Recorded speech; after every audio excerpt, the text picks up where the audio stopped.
আজকের গল্পটা একটা প্রশ্ন দিয়ে শুরু করি। ইতিহাসে কি এমন কোনো মানুষ আছে যার নাম শুনলে একই সঙ্গে দুইটা ছবি ভেসে ওঠে?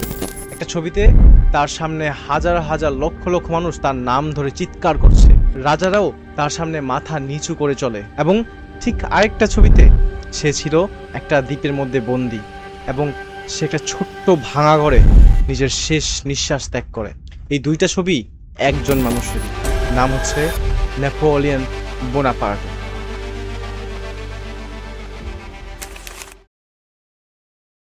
নেপোলিয়নকে নিয়ে মানুষের মধ্যে একটা অদ্ভুত একটা বিভাজন রয়েছে। কেউ বলে সে ছিল ইতিহাসের সবচেয়ে বড় সামরিক প্রতিভা, এবং কেউ বলতো সে ছিল একজন নির্দয়ী স্বৈরশাসক বা তানাশাহী, এবং কেউ বলতো সে ছিল আধুনিক ইউরোপের স্থপতি।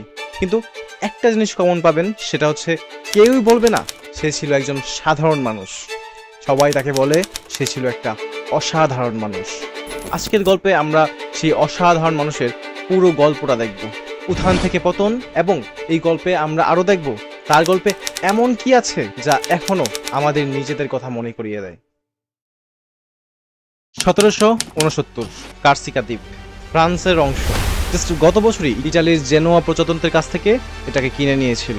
সেই ছোট্ট দ্বীপে একটা ছোট্ট পরিবারে জন্ম নিল একটা ছেলে, নাম রাখা হলো নাপোলিয়নে দে বোনাপার্তে। হ্যাঁ, এটা একটা ইটালিয়ান নেম। এই একটা তথ্য অনেক কিছু বলে দেয়। নেপোলিয়ন ছিল একজন আউটসাইডার। ফ্রান্সে গিয়ে সে সেনাবাহিনীতে যোগ দেয়, এবং তার সহকর্মীরা তাকে নিয়ে খুব মজা এবং ঠাট্টা করত, তাকে নিয়ে হাসতো, কারণ তার কথার মধ্যে একটা কার্সিকান ইটালিয়ান টান থাকতো। নেপোলিয়ন সেই হাসি এবং ঠাট্টাকে উপেক্ষা করত, এবং সে প্রচন্ড পরিমাণ পড়তো। গণিত, ইতিহাস, সামরিক কৌশল এবং অনেক ধরনের সাবজেক্ট সে প্রচুর পরিমাণে পড়তো। নেপোলিয়নের একজন সহকর্মী লিখেছেন, সে এত পরিমাণ লেখাপড়া করতো যে সে খাবার টেবিলে পর্যন্ত বই নিয়ে যেত, এন্ড এই অভ্যাসটাই তাকে সবার থেকে আলাদা করে তোলে। 1789 ফ্রেঞ্চ রেভলিউশন বা ফরাসি বিপ্লব। রাজতন্ত্র ভেঙে পড়ল, আগের ব্যবস্থা পুরোপুরিভাবে ধূলিসাৎ করে দিল। ফ্রান্স জুড়ে তখন শুধু বিশৃঙ্খলার ভিতরে নেপোলিয়নের সামনে খুলে গেল এক সুযোগের দরজা। বিপ্লবের আগে ফ্রান্সের সেনাবাহিনীতে উচ্চ পদ পেত শুধু অভিজাত পরিবারের ছেলেরা, বংশমর্যাদা ছাড়া পদোন্নতি ছিল না। কিন্তু বিপ্লবের পরে মেধা হলো মাপকাঠি। নেপোলিয়নের সামনে শুধু একটাই প্রশ্ন, কতটা ভালো সে যুদ্ধ করতে পারে।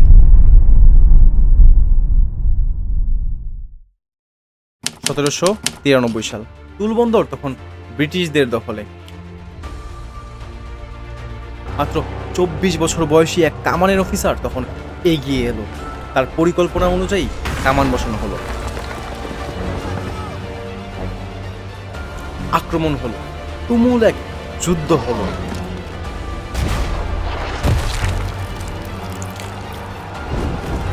টুল বন্দর মুক্ত হলো। সারা ফ্রান্স প্রশ্ন করলো, কে এই ছেলেটা? উত্তর এলো, নেপোলিয়ন বোনাপার্ট। মাত্র 1 বছরের মধ্যে সে হলো ব্রিগেডিয়ার জেনারেল। 1796 সাল, নেপোলিয়নকে দেওয়া হলো ইটালি অভিযানের নেতৃত্ব। সেনাবাহিনী দেখে অবাক, মাত্র 26 বছর বয়স, একজন কার্সিকান। কিন্তু নেপোলিয়ন যখন ঘোড়ায় চড়ে সামনে দাঁড়ালো এবং বলল, আমি তোমাদের পৃথিবীর সবচেয়ে উর্বর সমতলে নিয়ে যাব, সেখানে পাবে সম্মান, গৌরব এবং সম্পদ। সেনারা চুপ হয়ে গেল। সবাই ভাবলো, এই ছেলেটার চোখে কি আছে? পরের কয়েক মাস নেপোলিয়ন একের পর এক যুদ্ধ জিতল, অস্ট্রিয়ান বাহিনীকে পিছু হটালো, উত্তর ইতালি দখল করলো।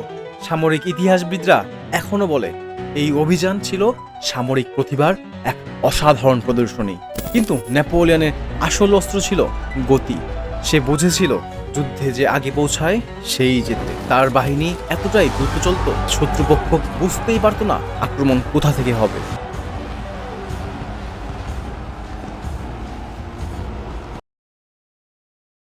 1799 সাল, ফ্রান্সের সরকার তখন দুর্বল, দুর্নীতিগ্রস্ত। মিশর থেকে ফিরে এলো নেপোলিয়ন। নভেম্বরের এক সকালে সে সংসদ ভেঙে দিল, নিজেকে ঘোষণা করলো ফার্স্ট কনসাল্ট হিসেবে। পরে জিজ্ঞাসা করা হলো, এটা কি অবৈধ ছিল না? নেপোলিয়ন বলেছিল, ইতিহাসে শুধু সফল বিপ্লবগুলোকেই মনে রাখা হয়। 1804 সাল, নেপোলিয়ন হলো ফ্রান্সের সম্রাট। নরডেম ক্যাথেড্রালে মুকুট পরানোর অনুষ্ঠান, পোপ নিজে এলো। কিন্তু যখন পোপ নেপোলিয়নকে মাথায় মুকুটটা পরাতেই নেবে, নেপোলিয়ন পোপের কাছ থেকে মুকুটটা ছিনিয়ে নিল। সেই মুকুট সে নিজের মাথায় নিজেই পরিধান করল। বার্তাটা স্পষ্ট, আমার ক্ষমতা কেউ দেয়নি, আমি নিজেই নিয়েছি।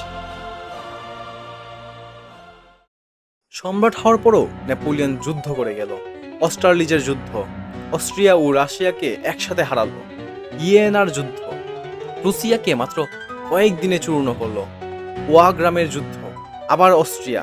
একসময় ইউরোপের বেশিরভাগ অংশ হয় ফ্রান্সের অধীনে, নয়তো নেপোলিয়নের ভাই বা মিত্রদের শাসনে। কিন্তু এখানে একটা জিনিস বলা দরকার, নেপোলিয়ন শুধু যুদ্ধ করে যায়নি, সে আইন বানিয়েছে, নেপোলিয়নিক কোড। যে আইনের কাঠামো আজও ফ্রান্স, বেলজিয়াম, কুইবেক এবং লুইজিয়ানায় আছে। সে স্কুল বানিয়েছে, ব্যাংক বানিয়েছে, সড়ক বানিয়েছে। একদিকে যুদ্ধের ময়দানে সে ছিল ধ্বংসের প্রতীক, অন্যদিকে প্রশাসনে ছিল নির্মাণের কারিগর। এই বৈপরীত্যটাই নেপোলিয়নকে এতটা জটিল করে তোলে। 1812 সাল নেপোলিয়ন রাশিয়ায় আক্রমণ করল 6 লক্ষ সেনা নিয়ে। ইতিহাসের সবচেয়ে বড় ভুলগুলোর মধ্যে একটা, রাশিয়ানরা পিছু হতে থাকলো, কিন্তু রাস্তায় সব পুড়িয়ে দিল, ফসল নষ্ট করলো, শহর ছেড়ে দিল। নেপোলিয়ন মস্কোতে পর্যন্ত পৌঁছালো, কিন্তু পেল একটা পোড়া ফাঁকা শহর। শীত এলো, রাশিয়ান শীত। তাপমাত্রা নামলো -30-এ। ফার্সি সৈন্যরা মরতে শুরু করলো ঠান্ডায়, ক্ষুধায়। যে 6 লক্ষ সৈন্য নিয়ে নেপোলিয়ন রওনা হয়েছিল, ফিরে এলো মাত্র 1 লক্ষ। বাকি 5 লক্ষ কোথায় গেল? কেউ যুদ্ধে মরেছে, কেউ ঠান্ডায়, কেউ রোগে, কেউ আবার পালিয়েছে। এই একটা অভিযান নেপোলিয়নের শক্তির মেরুদণ্ড ভেঙে দিয়েছিল।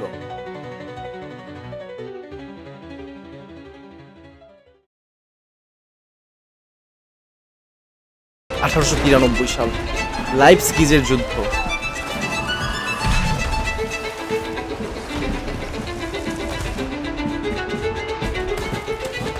নেপোলিয়ন হারল। 1814 সাল প্যারিস দখল হলো। নেপোলিয়ন সিংহাসন ছাড়তে বাধ্য হলো। পাঠানো হলো এলবা দ্বীপে, ভূমধ্য সাগরের একটা ছোট্ট দ্বীপ। কিন্তু নেপোলিয়ন সেখান থেকে পালিয়ে গেল, ফ্রান্সে ফিরে এলো। আশ্চর্যের ঘটনা হলো, তাকে গ্রেফতার করতে যে সৈন্য পাঠানো হয়েছিল, তারা তার পায়ের কাছে বসে পড়ল। আমাদের সম্রাট ফিরে এসেছে। 100 দিন ক্ষমতায় ছিল আবার। 1815 সালের 18ই জুন ব্রিটেন ও প্রুসিয়ার বিরুদ্ধে শেষ যুদ্ধ। নেপোলিয়ন হারল।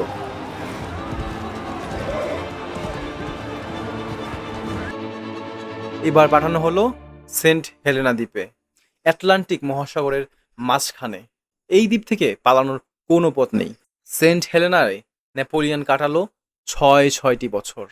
আগে যার কথায় রাজারা কাঁপত, এখন সে একটা ছোট্ট বাড়িতে বন্দী। কিন্তু নেপোলিয়ন এই সময়টাকে নষ্ট করেনি। সে লিখে গেছে স্মৃতিকথা, ইতিহাস লিখেছেন, নিজের সিদ্ধান্তগুলোকে ব্যাখ্যা করেছেন। এই লেখাগুলোই পরে হয়ে উঠল নেপোলিয়ন মিথ এর ভিত্তি। সেখানে সে নিজেকে উপস্থাপন করেছিল একজন বিপ্লবের সন্তান হিসেবে, মানুষের স্বাধীনতার জন্য লড়াই করেছিল। কতটা সত্যি এবং কতটা মিথ্যা সেটা নিয়ে ইতিহাসবিদরা এখনো তর্ক করেন। কিন্তু এটা নিশ্চিত, নেপোলিয়ন শেষ পর্যন্ত নিজের গল্পটা নিজেই লিখতে চেয়েছিল। 1821 সালের 5ই মে নেপোলিয়ন মারা গেল, বয়স 51। এতক্ষণ আমরা দেখলাম নেপোলিয়নের পুরো জার্নিটা। সো আপনার মনে একটা প্রশ্ন আসতে পারে যে ভাই নেপোলিয়ন এত কিছু কিভাবে অ্যাচিভ করবো? এর প্রথম অ্যান্সারটা যদি আমি দিই সেটা হচ্ছে পিওর ট্যালেন্ট। নেপোলিয়ন প্রচন্ড পরিমাণ ট্যালেন্টেড ছিল। একটা প্রশ্ন আবার আসে যে শুধু ট্যালেন্ট দিয়ে কি সম্রাট হওয়া যায়? Obviously not. কারণ যদি ট্যালেন্ট দিয়ে সম্রাট হওয়া যেত তাহলে পৃথিবীর প্রত্যেকটা ট্যালেন্টেড মানুষ আজকে হয়তো পুরোটা বড় সম্রাট পজিশনে হতো। শুধু ট্যালেন্টটা এনাফ না, তার মধ্যে ছিল এমন একটা গুণ যেটা আর কারোর মধ্যে ছিল না। সেটা হচ্ছে সে তার নিজের সোলজারদের ম্যানিপুলেট করতে পারতো। সে তার সোলজারদের এটা ফিল করাইতে পারতো তারা যেই যুদ্ধগুলো করছে বা তারা যে কাজগুলো করছে সেটা ইতিহাসের অংশ, এটা যুগান্তকারী ইতিহাসের একটা অংশ এবং তারা সেই যুগান্তকারী ইতিহাসের একটা পার্ট। এই জিনিসটা ফিল করাতে পারতো তার নিজের সেনাদের, যার ফলে তার সেনারা অসম্ভব কাজগুলোকেও সম্ভব করে ফেলতে পারতো জাস্ট ফর ওয়ান ফিলিং। এখন আমরা আসি যে নেপোলিয়নের কাছ থেকে আমাদের কি কি শেখার আছে। প্রথমত হচ্ছে সে ছিল একজন কমপ্লিটলি আউটসাইডার, সে ছিল একজন কার্সিকান, সে ফ্রান্সের অধিবাসী ছিল না, কিন্তু সে এমন কিছু করিয়ে দেখিয়েছিল একজন আউটসাইডার হিসেবে যেটা হয়তো পৃথিবীর ইতিহাসে আর কেউ করতে পারেনি। সো এটা আপনি মনে রাখবেন যে আপনার পরিচয় যেটাই হোক না কেন, যদি আপনার মধ্যে ইচ্ছা শক্তি থাকে কিছু করার, তাহলে আপনি সেটা যেভাবেই হোক, যে পরিচয়ই থাকুন না কেন, আপনি চাইলে সেটা করতে পারবেন। সেকেন্ডলি হচ্ছে নেপোলিয়নের পতন। নেপোলিয়নের পতন হয়েছিল ঠিক সেই কারণে যেই কারণে সে সবচেয়ে বেশি কনফিডেন্স ছিল, সেটা হচ্ছে তার ওভার কনফিডেন্টের কারণে। রাশিয়া যুদ্ধে যাওয়ার আগে তাকে অনেকেই না করেছিল যে এই যুদ্ধে যাওয়াটা লস হতে পারে, কিন্তু তারপরও সে রাশিয়া যুদ্ধে গিয়েছিল because of his over confidence. And এই পর্যায়ে আমি বলতে চাই যে পৃথিবীর প্রত্যেকটা সফল মানুষ যারা আজ পতন হয়েছে তাদের প্রত্যেকের মাঝে এই ট্রেডটা দেখা গিয়েছে যে তারা যখন খুবই সফল একটা পর্যায়ে চলে যায় অ্যান্ড যখন তারা মনে করে যে তাদের কেউ ডিফিট করতে পারবে না, অ্যান্ড সেই সময় তারা এমন সব ডিসিশন গুলো নেয় যার ফলে তাদের পতনটা হয়। অ্যান্ড এটা থেকে আমরা শিখতে পারি যে আপনি যদি নিজের গার্ড ডাউন করে ফেলেন, এনিমিকে দুর্বল হওয়া শুরু করেন, সেই এনিমি যতই ছোট হোক না কেন, তখন আপনার পতন নিশ্চিত। কারণ হচ্ছে আপনি নিজের গার্ড ডাউন করে ফেলছেন, আরেকটা এনিমিকে স্ট্রং হওয়ার বা সেই এনিমিকে স্ট্রং ভাবে অ্যাটাক করার একটা সুযোগ দিচ্ছে। সো এটা থেকে আপনি শিখতে পারেন যে আপনার কনফিডেন্স থাকা ভালো, বাট ওভার কনফিডেন্স কখনোই ভুল। আর এই ওভার কনফিডেন্সে নেপোলিয়ন একটা খুব সুন্দর একটা কোট বলেছে। নেপোলিয়ন বলেছিল যে